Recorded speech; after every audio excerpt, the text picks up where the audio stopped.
जय Shri Krishna friends, welcome to Harimukund. आइए आज श्रीमद् भागवत पुराण के 8वें स्कंद का 8वां अध्याय शुरू करते हैं। इसमें समुद्र से अमृत का प्रकट होना और भगवान का मोहिनी अवतार ग्रहण करना, इसकी कथा बताई गई है। श्री सुखदेव जी कहते हैं, जब भगवान शंकर ने विष पी लिया तब देवता और असुरों को बड़ी प्रसन्नता हुई। वे फिर नए उत्साह से समुद्र मथने लगे।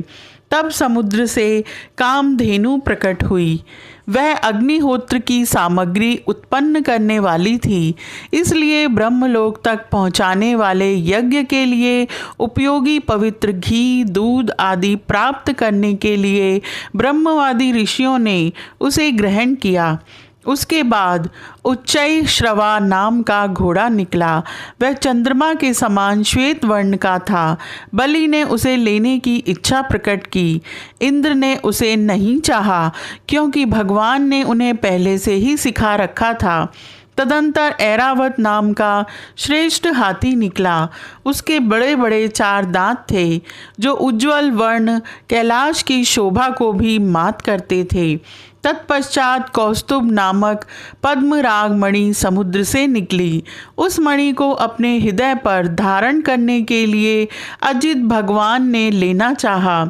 परीक्षित, इसके बाद स्वर्ग लोक की शोभा बढ़ाने वाला कल्प वृक्ष निकला।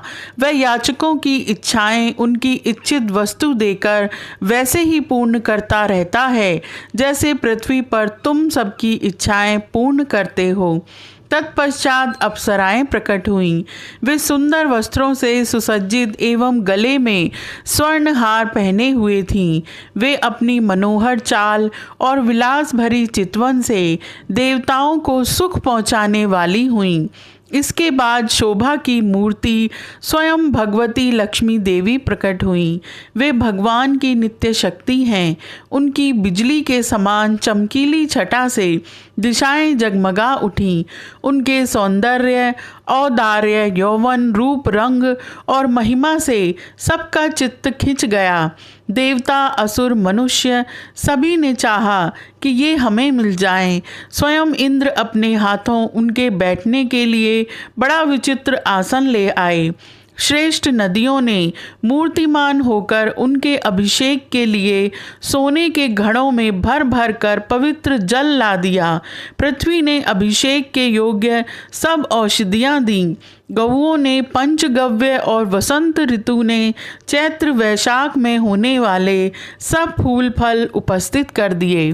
इन सामग्रियों से ऋषियों ने विधि पूर्वक उनका अभिषेक संपन्न किया। गंधर्वों ने मंगलमय संगीत की तान छेड़ दी। नर्तकियां नाच नाच कर गाने लगीं। बादल सदे होकर मृदंग, डमरू, ढोल, नगाड़े, शंख आदि जोर से बजाने लगे। तब भगवती लक्ष्मी देवी हाथ में कमल लेकर सिंहासन पर विराजमान हो गईं। दिग्गजों ने जल से भरे कलशों से उनको स्नान कराया। उस समय ब्राह्मण गण वेद मंत्रों का पाठ कर रहे थे। समुद्र ने पीले रेशमी वस्त्र उनको पहनाने के लिए दिए। वरुण ने ऐसी वैजंती माला समर्पित की, जिसकी मधुमय सुगंध से भंवरे मतवाले हो रहे थे। प्रजापति विश्वकर्मा ने भांति भांति के गहने, सरस्वती ने मोतियों का हार, ब्रह्मा जी ने कमल और नागों ने 2 कुंडल समर्पित किए। इसके बाद लक्ष्मी जी अपने हाथों में कमल की माला लेकर उसे सर्वगुण संपन्न पुरुष के गले में डालने चलीं। वे चाहती थीं कि मुझे कोई निर्दोष और समस्त उत्तम गुणों से नित्य युक्त अविनाशी पुरुष मिले, तो मैं उसे अपना आश्रय बनाऊं, वरण करूं। परंतु गंधर्व, यक्ष, असुर, सिद्ध, चारण, देवता आदि में कोई भी वैसा पुरुष उन्हें न मिला। वे मन ही मन सोचने लगी कि कोई तपस्वी तो हैं, परंतु उन्होंने क्रोध पर विजय नहीं प्राप्त की है। किन्हीं में ज्ञान तो है, परंतु वे पूरे अनासक्त नहीं हैं। कोई हैं तो बड़े महत्वशाली, परंतु वे काम को नहीं जीत सके हैं। किन्हीं में ऐश्वर्य भी बहुत है, परंतु वह ऐश्वर्य ही किस काम का, जब उन्हें दूसरों का आश्रय लेना पड़ता है। किन्हीं में धर्माचरण तो है, परंतु प्राणियों के प्रति वे प्रेम का पूरा बर्ताव नहीं करते। त्याग तो है, परंतु केवल त्याग ही तो मुक्ति का कारण नहीं है। किन्हीं किन्हीं में वीरता तो अवश्य है, परंतु वे भी काल के पंजे से बाहर नहीं हैं। अवश्य ही कुछ महात्माओं में विषयासक्ति नहीं है, परंतु वे तो निरंतर अद्वैत समाधि में ही तल्लीन रहते हैं। किसी किसी ऋषि ने आयु तो बहुत लंबी प्राप्त कर ली है, परंतु उनका शील मंगल भी मेरे योग्य नहीं है। किन्हीं में शील मंगल भी है, परंतु उनकी आयु का कुछ ठिकाना नहीं। अवश्य ही किन्हीं में दोनों ही बातें हैं, परंतु वे अमंगल वेश में रहते हैं। रहे एक भगवान विष्णु, उनमें सभी मंगलमय गुण नित्य निवास करते हैं, परंतु वे मुझे चाहते ही नहीं। इस प्रकार सोच विचार कर अंत में श्री लक्ष्मी जी ने अपने चिर अभीष्ट भगवान को ही वर के रूप में चुना, क्योंकि उनमें समस्त सद्गुण नित्य निवास करते हैं। प्राकृत गुण उनका स्पर्श नहीं कर सकते और अणिमा आदि समस्त गुण उनको चाहा करते हैं, परंतु वे किसी की भी अपेक्षा नहीं रखते। वास्तव में लक्ष्मी जी के एकमात्र आश्रय भगवान ही हैं, इसी से उन्होंने उन्हीं को वरण किया। लक्ष्मी जी ने भगवान के गले में वह नवीन कमलों की सुंदर माला पहना दी, जिसके चारों ओर झुंड के झुंड मतवाले मधुकर गुंजार कर रहे थे। इसके बाद लज्जापूर्ण मुस्कान और प्रेमपूर्ण चितवन से अपने निवास स्थान उनके वक्षस्थल को देखती हुई वे उनके पास ही खड़ी हो गईं। जगत पिता भगवान ने जगत जननी समस्त संपत्तियों की अधिष्ठात्र देवता लक्ष्मी जी को अपने वक्षस्थल पर ही सर्वदा निवास करने का स्थान दिया। लक्ष्मी जी ने वहाँ विराजमान होकर अपनी करुणा भरी चितवन से तीनों लोक लोकपति और अपनी प्यारी प्रजा की अभिवृद्धि की। उस समय शंख मृदंग आदि बाजे बजने लगे, गंधर्व अप्सराओं के साथ नाचने गाने लगे। इससे बड़ा भारी शब्द होने लगा।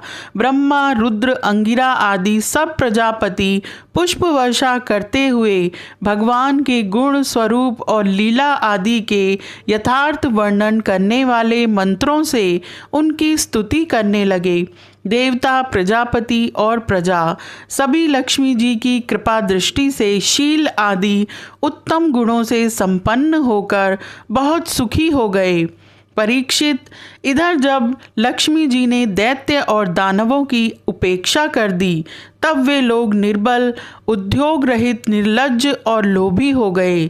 इसके बाद समुद्र मंथन करने पर कमल नयनी कन्या के रूप में वारुणी देवी प्रकट हुई।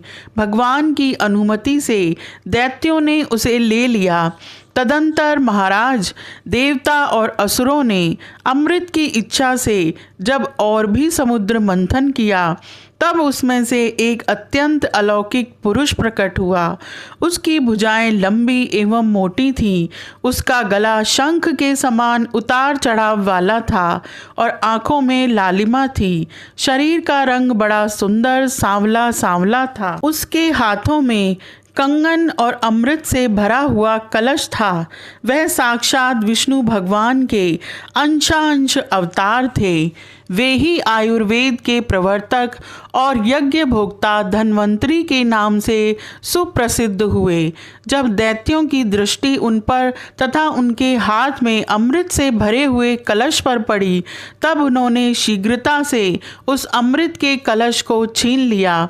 वे तो पहले से ही इस ताक में थे कि किसी तरह समुद्र मंथन से निकली हुई सभी वस्तुएं हमें मिल जाएं। जब असुर उस अमृत से भरे कलश को छीन ले गए, तब देवताओं का मन विषाद से भर गया। अब वे भगवान की शरण में आए। उनकी दीन दशा देखकर भगवान ने कहा, देवताओं, तुम लोग खेद मत करो। मैं अपनी माया से उनमें आपसी फूट डालकर अभी तुम्हारा काम बना देता हूँ। अमृत लोलुप दैत्यों में उसके लिए आपस में झगड़ा खड़ा हो गया। सभी कहने लगे, पहले मैं पीऊँगा, पहले मैं, तुम नहीं, तुम नहीं। उनमें जो दुर्बल थे वे उन बलवान दैत्यों का विरोध करने लगे जिन्होंने कलश छीनकर अपने हाथ में कर लिया था।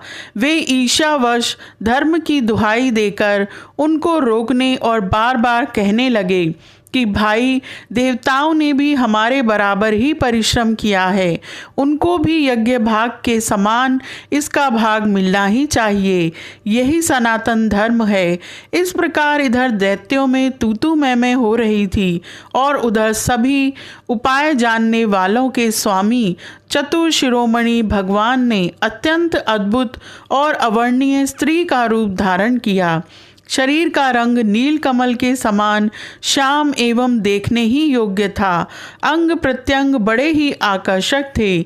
दोनों कान बराबर और कर्णफूल से सुशोभित थे। सुंदर कपोल, ऊंची नासिका और रमणीय मुख, अपनी सलज्ज मुस्कान, नाचती हुई तिरछी भौहें और विलास भरी चितवन से मोहिनी रूपधारी भगवान दैत्य सेनापतियों के चित्त में बार बार कामोद्दीपन करने लगे।